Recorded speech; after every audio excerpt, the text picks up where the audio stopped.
दुख की घड़ी में क्या करें। सबल नाम का एक व्यक्ति अपने जीवन से बड़ा निराश था। उसकी निराशा का कारण ये था कि वह अभी तक कुछ नहीं करता था। उसके घर वाले उसे दूसरों का उदाहरण देकर ताने मारते थे कि वह सब तो कामयाब हो गए और तू यही का यही है। जब भी वह कहीं बाहर जाता तो लोग उससे पूछते कि तुम क्या कर रहे हो, और उसे यह कहने में बहुत शर्म महसूस होती कि वो अभी कुछ नहीं कर रहा। धीरे धीरे उसने लोगों से मुंह छुपाना शुरू कर दिया। उसका दुख इतना बड़ा था कि उसको लगता कि वह धरती पर बोझ है और उसके बस में कुछ भी करना नहीं है। वो कुछ कर ही नहीं सकता तो वह जी कर क्या करेगा, उसे मर जाना चाहिए। वह अकेले में बैठकर रोता और भगवान को दोष देता। एक दिन उसने नगर में गुरु को देखा जो दुख के ऊपर अपना प्रवचन दे रहे थे। गुरु ने कहा, दुख एक गुरु की तरह होता है जो आपको जीवन के बारे में समझाता है और बताता है। यह आपको सही से जीने का तरीका देता है। आप चाहे तो दुख रूपी गुरु से जीवन जीना सीख सकते हैं या दुख में डूबकर बैठकर रो सकते हैं। दुख की पीड़ा अनंत होती है। दुख की घड़ी में क्या करें। सबल भी यह बातें सुन रहा था। उसने गुरु से कहा, दुख कुछ सिखाकर नहीं जाता बल्कि पीड़ा देकर जाता है। दुख की पीड़ा अनंत होती है। ऐसा लगता है कि इसके बाद कुछ नहीं मिलने वाला, कुछ नहीं होने वाला। मृत्यु भी उसके सामने कम लगती है। गुरु ने कहा, क्या दुख है तुम्हें। सबल ने अपनी सारी परेशानी गुरु को बताई और कहा, क्या मेरे दुख का आपके पास कोई समाधान है। गुरु मुस्कुराए और गुरु ने कहा, जब तुम्हारे जीवन में असली दुख आए तब मेरे पास आना, मैं उसका समाधान अवश्य करूंगा। ये कहकर गुरु वहां से चले गए। सबल ने सोचा, क्या मेरा दुख असली नहीं है। क्या ये दुख जो मैं झेल रहा हूँ दुख नहीं है। कोई भी मेरे दिल का दर्द नहीं समझता। घर वाले नहीं समझते तो गुरु क्या समझेंगे। अपने दुखों से परेशान होकर सबल ने एक निर्णय लिया कि वह कुछ करके दिखाएगा। उसने एक छोटा सा व्यापार आरंभ किया। उसे उसके व्यापार में सफलता नहीं मिल रही थी, पर उसके घर वाले बहुत खुश थे कि वह कुछ तो प्रयास कर रहा है। धीरे धीरे उसे सफलता मिलने लगी और फिर उसने रफ्तार पकड़ ली। वह 2 वर्ष के भीतर ही एक बड़ा व्यापारी बन गया। अब सबल के आसपास काफी लोग थे जो उसे पसंद करते थे, जो उसकी चिंता करते थे, जो उसके कार्यों की सराहना करते थे, प्रशंसा करते थे। उसके माता पिता भी अपने बेटे की प्रशंसा करते थकते नहीं थे। उसके मित्रों की संख्या दिन ब दिन बढ़ती जा रही थी। वो बहुत खुश था। अपनी जिंदगी में पड़ोस के कुछ मित्रों ने उसे समझाया कि जब वह बड़ा व्यापारी बनकर इतना सुखी रह सकता है तो सोचो, अगर तुम इस नगर के, इस राज्य के सबसे बड़े व्यापारी हो जाओ तो कितना सुख होगा तुम्हारे पास। कितने लोग तुमसे जुड़ेंगे। स्वयं राजा भी तुम्हारी तारीफ करेंगे और जरूरत पड़ने पर तुमसे ही धन उधार लेंगे। ये बात सबल के मन में बैठ गई और अब वो और अधिक प्रयास करने लगा। लेकिन ये सब कुछ उसे बहुत जल्दी चाहिए था। ज्यादा समय इसमें वो बर्बाद नहीं करना चाहता था, इसलिए उसने ऐसे कार्य किए जो उचित नहीं थी। उसने बहुत बड़ी मात्रा में धन उधार लिया, अपने मित्रों से लिया। ज्यादा मुनाफा कमाने के चक्कर में अपने माल की गुणवत्ता खराब कर दी। उसके मित्र उसे जैसा समझाते गए वह वैसा करता गया। दूसरे व्यापारियों के खिलाफ षड्यंत्र भी रचे। अब उसके जीवन का सुकून कहीं चला गया था। उसे रातों को नींद नहीं आती थी। वो हमेशा कुछ घेरबुन में लगा रहता था। सुख साधन की सारी वस्तुएं होने के बाद भी उसे किसी में सुख नहीं मिल रहा था। एक दिन सबल अपने रथ में बैठकर एक मार्ग से जा रहा था। रास्ते में उसने गुरु का आश्रम देखा। वो गुरु के पास पहुंचा और कहा, गुरुदेव, आपने कहा था कि असली दुख हो तो मेरे पास आना।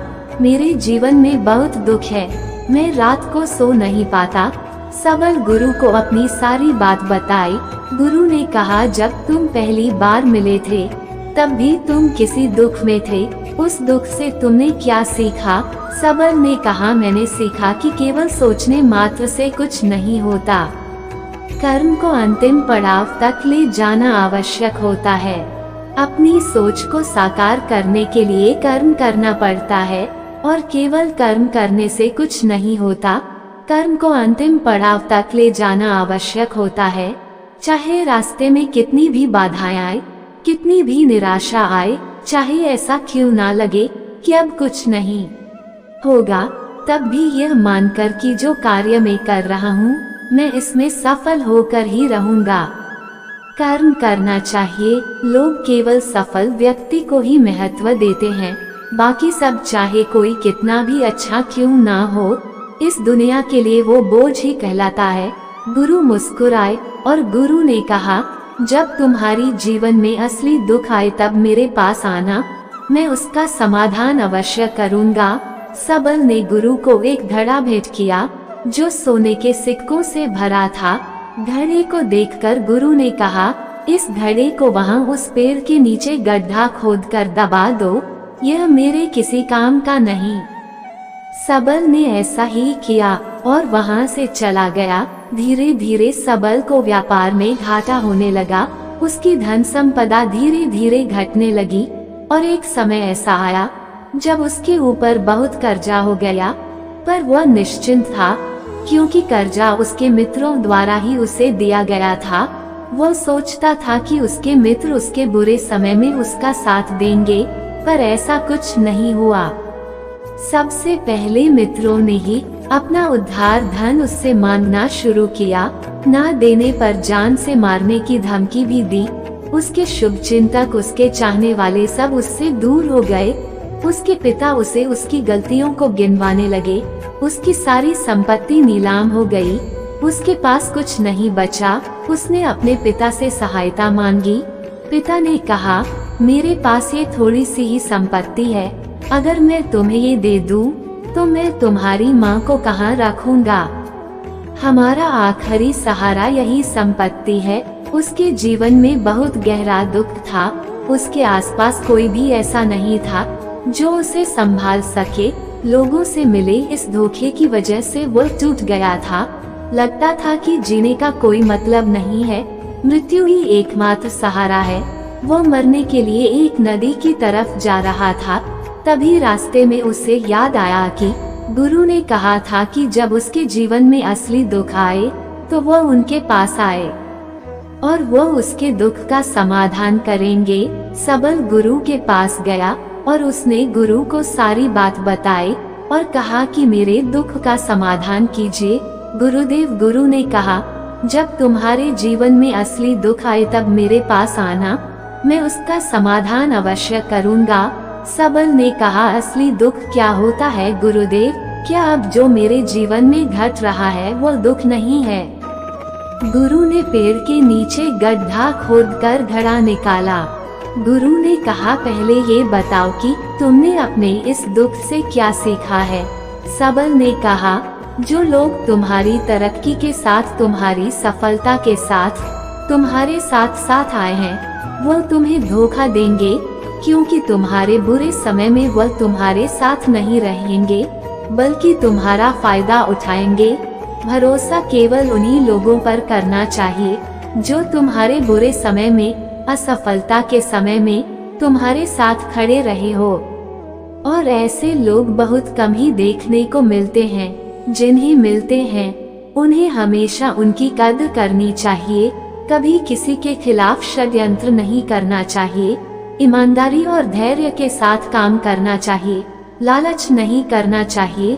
गुरु ने पेड़ के नीचे गड्ढा खोदकर घड़ा निकाला जिसमें सोने के सिक्के भरे थे और वह घड़ा सबक को दे दिया और कहा, जब असली दुख हो तभी आना।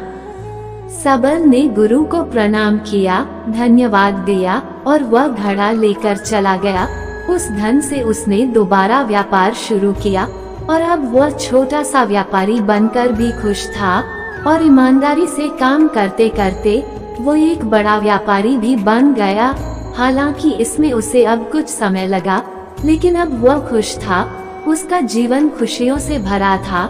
लेकिन आप कितने ही अच्छे हैं, कितना ही अच्छा काम करते हो, दान करते हो, पुण्य करते हो, लोगों की मदद करते हो। जीवन में दुख सबके आता है। सबल अपने माता पिता से बहुत प्रेम करता था, तो सबल के जीवन में भी दुख आया। उसके माता पिता की मृत्यु हो गई। वह दोनों एक ही दिन मृत्यु को प्राप्त हो गए। सबल अपने माता पिता से बहुत प्रेम करता था, इसलिए उसे बहुत गहरा आघात लगा। वो उन्हें शमशान ले गया। वहाँ पर उनकी अंतिम क्रिया की गई। सबल ने उन्हें चिता में जलते हुए देखा। उसका मन बेचैन हो गया। उसके मन में हजारों सवाल खड़े हो गए। वह घर वापस आया तो उसने अपने माता पिता की संपत्ति को देखा, जिसके लिए वह हमेशा लड़ते रहते थे। आज वह लावारिस पड़ी थी। उसकी देखरेख करने वाले, उसके लिए लड़ने वाले चले गए थे। उसके पिता ने जो भी इकट्ठा किया था सब यही रखा था। एक दिन पहले तक भी वह अपनी संपत्ति के लिए किसी से भी लड़ने के लिए तैयार थे, पर आज नहीं। उसका मन बहुत बेचैन हो रहा था। एक दिन सबके प्रियजनों को मर जाना है। लग रहा था जैसे कुछ खाली है, कुछ अकेलापन है, कुछ डर है, कुछ है जो समझ नहीं आ रहा। इसलिए वह गुरु के पास पहुंचा। गुरु ने सबल को देखते ही कहा, क्या कोई दुख है?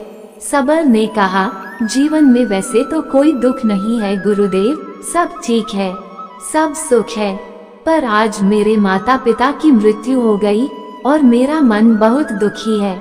गुरु ने कहा, इसमें दुखी होने वाली क्या बात है? एक दिन सबके प्रियजनों को मर जाना है। जीवित तो यहाँ कोई ना रहा और ना कोई रहेगा। तुम भी एक दिन मर जाओगे।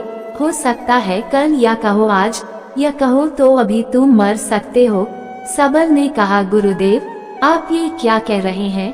मैं भी मर जाऊंगा, पर अभी तो मैं जवान हूँ। गुरु ने कहा, इस प्यारे से भ्रम में तो सब जीते हैं कि मृत्यु बूढ़ों को आती है, जबकि उनके सामने ही जवान मर जाते हैं, बच्चे मर जाते हैं। मृत्यु का किसी की उम्र से कोई लेना देना नहीं है। गुरु के मुख से यह बातें सुनकर सबल वहाँ से चुपचाप चला गया, पर उसका मन जैसे बेचैन हो गया था। वो कुछ खालीपन सा महसूस कर रहा था। दिन रात वह अपने बारे में ही सोचता रहता कि वह क्या कर रहा है, वह क्या है, क्यों है, कैसे हैं, हम क्या हैं, हम करने क्या आए हैं? क्या बस चीजों का उपभोग करना है और मर जाना है? उसे कोई जवाब नहीं मिल रहा था और उसका दुख बढ़ता ही जा रहा था। कुछ दिन बाद वह वापस गुरु के पास पहुंचा और गुरु को सारी बात बताई।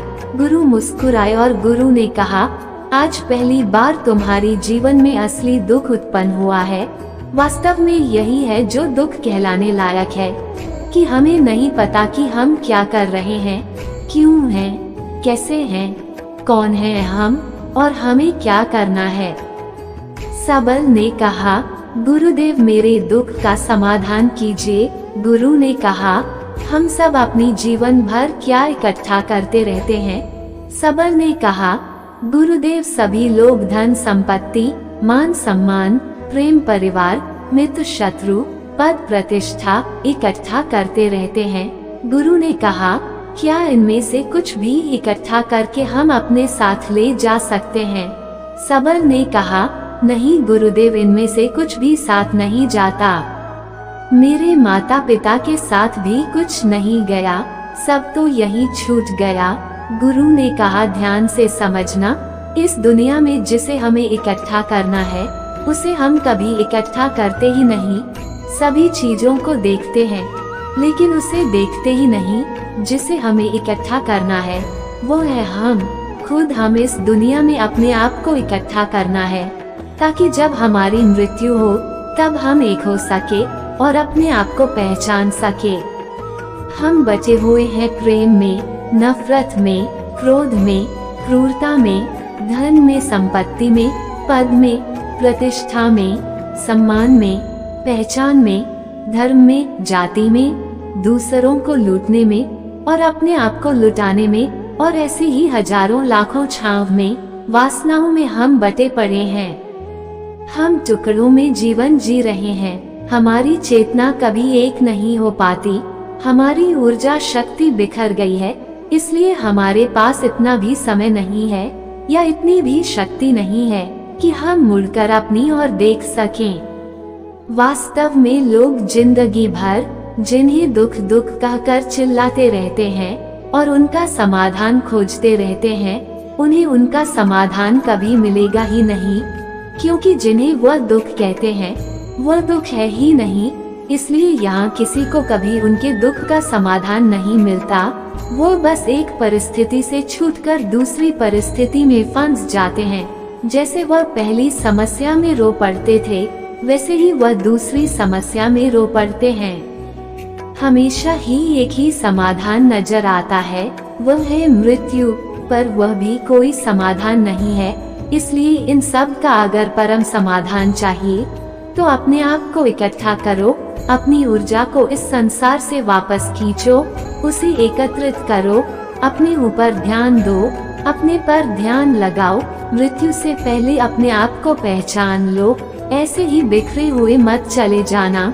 सबल ने कहा, तो क्या गुरुदेव, हमें ये संसार छोड़ देना चाहिए, अपनी इच्छाओं को मार देना चाहिए, धन संपत्ति इकट्ठा नहीं करनी चाहिए, क्या हमें यहाँ किसी से प्रेम भी नहीं करना चाहिए?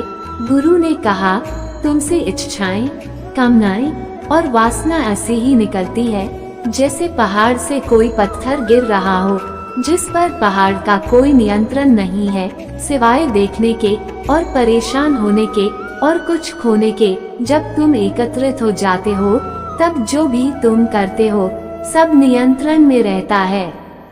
तब इच्छाएं भी तुम्हारी इच्छा से निकलती है। सबल ने कहा, गुरुदेव, आपने मेरे सच्चे दुख का निवारण कर दिया है, आपका बहुत धन्यवाद।